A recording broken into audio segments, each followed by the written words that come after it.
اہم خبر کا واقعہ گائیڈن دالو وڈے وزیر سید مراد علی شاہ وزیر اعظم میں اہم ملاقاتوں کیوں آہن ذریعن جو چوڻ آهي ته مراد علی شاہ رانا ثناءاللہ وفاقی وزیر احسن اقبال سے ملاقات کئی آگے ذریعن موجب ملاقات میں صوبائی وزیر یان شورے بین بھی شرکت کئی ملاقات دوران دھرن کینالن وارے تے پانجن موقف بابت آگاہ کیا ذریعن موجب وفاق موقف اختیار کینال نکرن سے سندھ کے پانی کے حصے میں کٹوتی نہ تھیندی ذریعن جو چوڻ آهي پارٹی پاران سندھ میں کینالن خلاف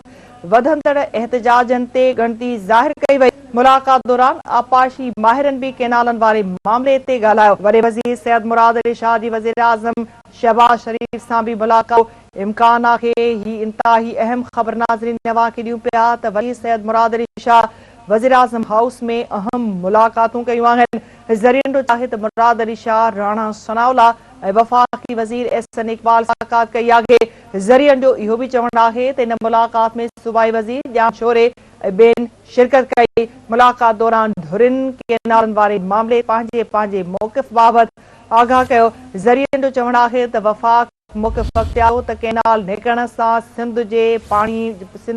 جے حصے میں کٹوتی نہ تھیندی ذریعن جو ان حوالے سان ودھیک چوڻ آهي ته پیپلز پاران سندھ میں کینالن خلاف ودندڑ احتجاجن تے ظاہر کئی وئی آگے ملاقات دوران آپاشی ماہرن بھی کینالن وارے معاملے تے وڈے وزیر سید مراد علی شاہ جی وزیر اعظم شہباز شریف سان بھی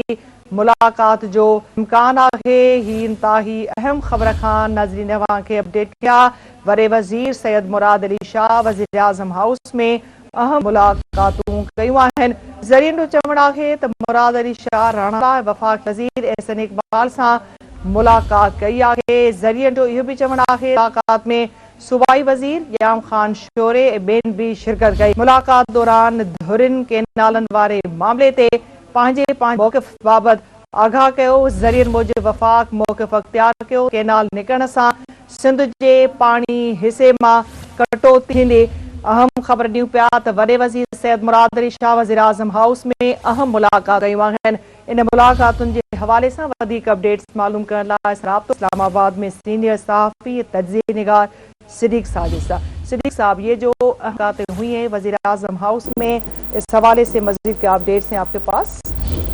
جی بالکل یہ وزیر اعلیٰ سندھ جو ہے ایک اعلیٰ سطح کے وفد کے ہمارے ساتھ پہنچے تھے پہلے انہوں نے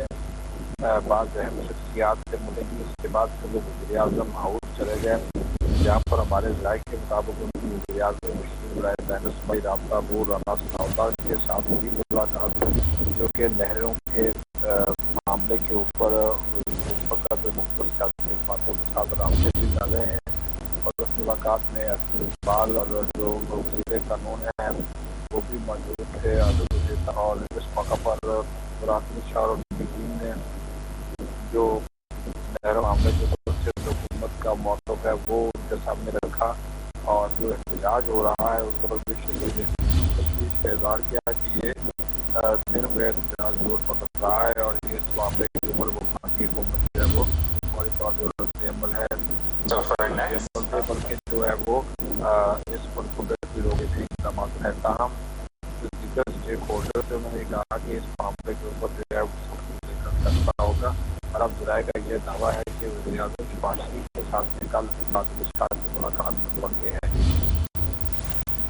بہت شکریہ صدیق صاحب اپڈیٹ کرنے کے لیے۔